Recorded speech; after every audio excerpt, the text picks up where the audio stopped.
Sayre, S-A-Y-R-E, Oklahoma.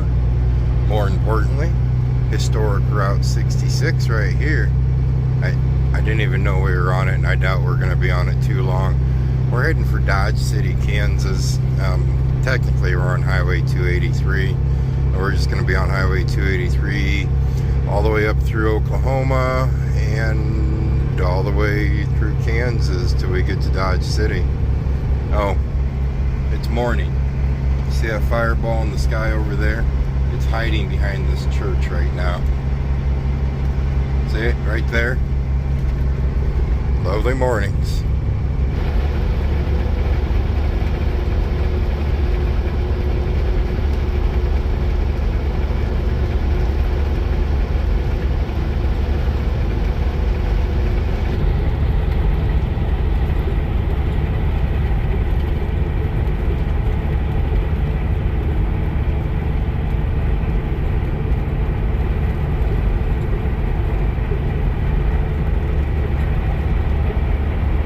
Arnett, Oklahoma is where we're currently located. We were only on 66 there for about 2 blocks and it went right back off of it. We needed to pull in here. I just needed to take a quick nap. Most of you know mornings are not my thing. So I just real quick nap. Went inside ASAP's, and got a couple burritos and something to drink. Now we're going to get underway. We should be there. I think we're right at 100 miles before we get to Dodge City.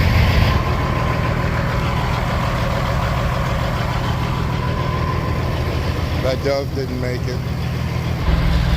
You know, the crappy part about hitting doves is doves mate for life. So the other dove is not going to be with anybody for a very long time. Back home, Highway 141, it's full of doves. Like, you hit a dove every single day because I don't know, they just love the road. My daughter was with me, my wife was with me, and we were going down the road. My wife smoked a dove. She felt really bad. I said, no, that's okay, honey. This is where the husband doves go to hang out. You get where I'm going with that?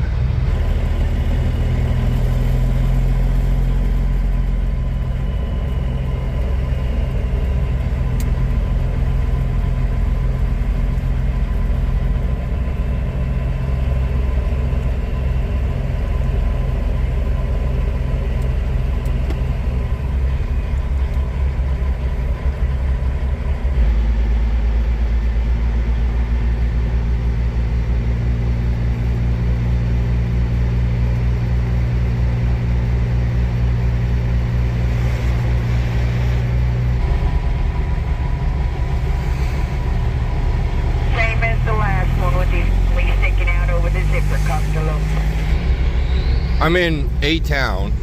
I don't know what town I'm in, but it's Oversized Mecca.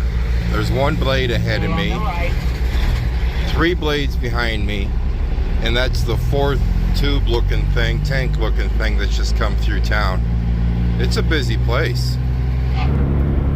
We've lost our blades. They're behind us now. You guys want to go to Texas? We could say we went to Texas again. We're not gonna go. But like, you see that tree over there? It's in Texas. We're running right up the panhandle right now. Right up to the panhandle of Oklahoma. I guess you could call it the panhandle of Texas, sorta. Did you guys see that? We were in Oklahoma at the time of that smooth blacktop road. That was brand new, and that was beautiful. We're in Kansas now. Mineola, Kansas, working our... Never mind that Q-tip. My ear hurts, and I do not have an earplug, so I just kind of gently put the Q-tip in there, trying to make it quieter for my ear. This is the stuff you guys don't see all the time. I usually show it. I mean, I don't really hide much from you guys. I have a Q-tip sticking out of my ear while on camera. talking about a smooth road. That's me.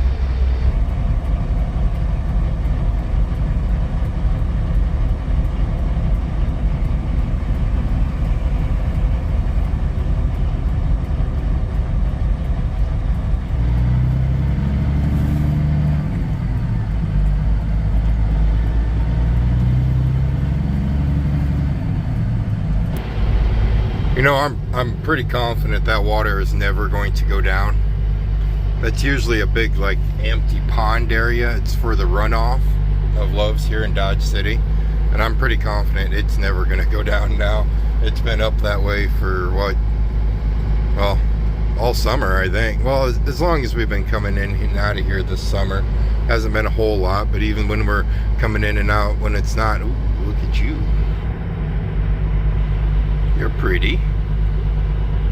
There you go. Trailer's all topped off with fuel. If you're new to the program, what we're going to be doing here in Dodge City is we're dropping an empty trailer off. Then we're going to pick up a loaded trailer. It's going to run from Dodge up to Dakota City, Nebraska. Say it with me, 500 miles. We've been here quite a bit here lately. I've actually racked my brain trying to come up with different ways to record this trip, because we've come here so often. I got nothing. I can't come up with anything. All right, our weather today is 75 degrees, dew point 60 degrees, humidity 61%. I don't think it's going to rain on us today. I say that, and it might, but I don't think it's going to rain on us today. I'm not seeing any rain in the forecast, at least. Hey, when are you going to get these guys to smooth this out right here? Crank, crank, crank, crank, crank, crank, crank, crank. Beep, beep, beep, beep, beep, beep, beep. Hook. Hook. Hook.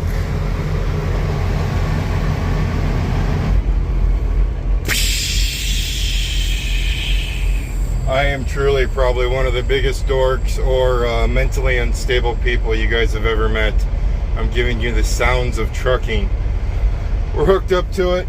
I'm gonna pull it right over into that neck of the woods. Put the axles where I need them. I'm gonna show you that real quick too.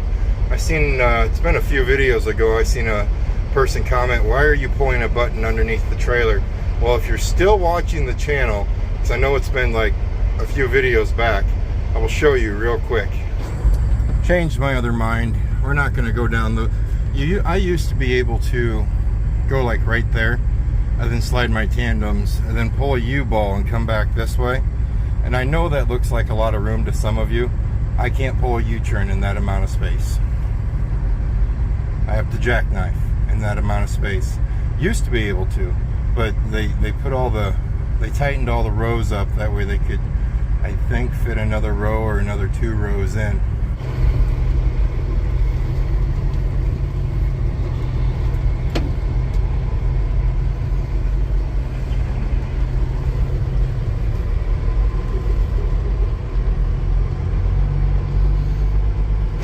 All right, real quick. It's all about weight distribution in trucking. When you load a trailer up, like when the tandems are all the way back here, it puts all the weight on the front of on the back, on those 2 back tires back there, those 8 back tires on the back of the truck. So what they do is, see these holes? Those holes, I push this button every time you guys see me, boom, and that pulls these pins in. I'm gonna slide the tandem up. When I slide the tandem up, those pins are gonna go right back in the holes. I'm thinking today we're gonna move the tandem up. We're probably gonna split the difference again with the 40-foot mark. When I say split the difference, I mean right here. And then that's gonna take enough weight off the drives of my truck and put a little bit back here on the trailer to equal things out. I hope that helped the explanation. It's rough, it's quick, but we're not in a place where I can sit here and record every single bit of it. See how we did. Now we almost, oh yeah, that's pretty close to splitting it right down the middle there. They're pretty good at loading trailers here. They use the whole trailer. A lot of meat loads, they use only the front.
So do you guys remember that dove that we hit earlier today? When I hit the one, I kind of thought I hit two, but we seen the one remains, you know, underneath the hood. Well, I just opened the hood up and I found the second one. So we hit both of the doves. So no one has to live the rest of their life, I guess. We are in Salina, Kansas, cleaning windows, topping off fuel tanks, grabbing a bite to eat, and then motoring back up for Dakota City, Nebraska. You know, I sure am sorry. I say I need a new windshield, and I still do desperately bad. But I need to clean that a little bit more often. We just cleaned it and it's like looking through a brand new windshield in my eyes. Once I get the brand new windshield, then I'll be like, holy smokes. But as for right now, it's really clean and I need to do that more often. I need to lighten up a little bit on using that word desperately need a windshield. Desperately, no. I don't have any cracks. I have 3 chips. 1, 2, 3. I think there's 3 chips in it. It's just pitted out real bad. They're only like $300, maybe 400. I don't know. It's been so long. I probably should consider getting one put in, huh? There's a pretty one.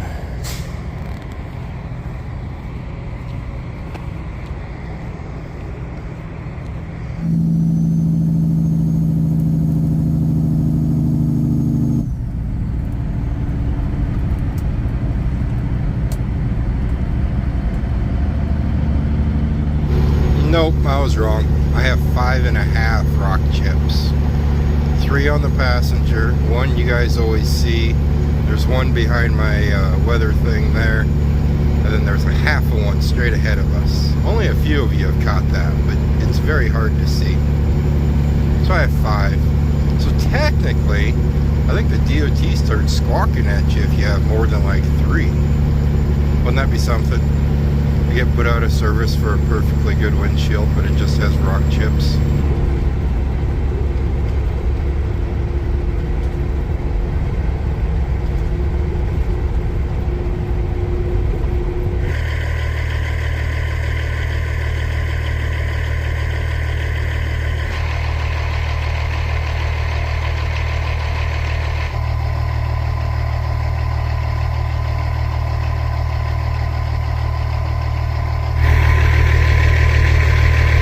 If you've ever wondered why I'm not really missing going east, it's this right here.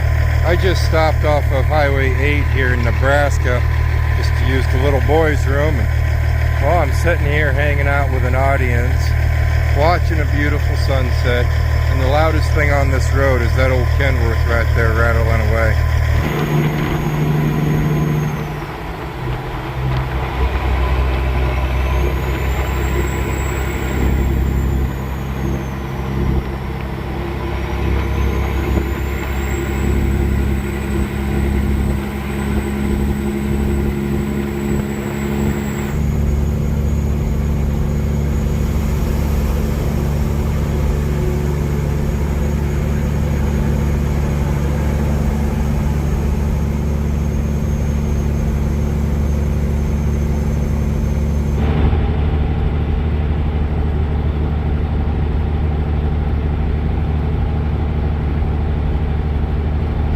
Now the next goal is to find a place to put this trailer.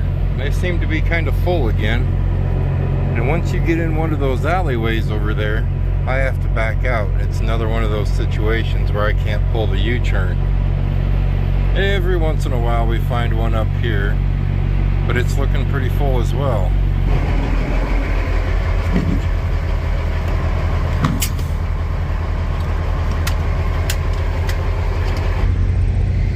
We found a corner,